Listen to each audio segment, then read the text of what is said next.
Well, in the next few weeks, London will see the opening of The Night Porter, a film that marks Dirk Bogarde's comeback.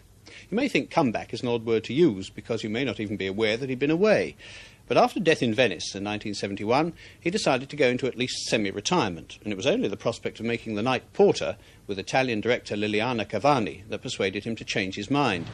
It's easy for me to see it now. It is, paradoxically, because he doesn't appear to be there, what I always hoped it would be, which is a love story of the most incredible kind. The guilty also becomes the victim of his own misdeeds. And really, in essence, that's what the story is about. Basically, for an ordinary audience, it won't be a family audience, it's not that kind of a movie, but for an ordinary audience, it's a love story under extraordinary circumstances, proving that even if, as one American newspaper said today, even if you're sick and mad, if you want to say it that way, you can still love. And it is about love. It's a story of love. And I believe the cinema should disturb you, should disturb an audience, not just pleasure it, not amuse it, simply. I've done all that. Now I want to make pictures that disturb you and make you talk. People that come out of The Night Porter, for example,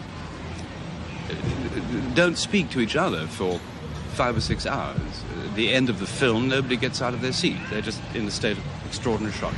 And I prefer, therefore, to work with Cavani, to work with Bertolucci, if he was working with me, with Louis Malle, with Truffaut, with Godard.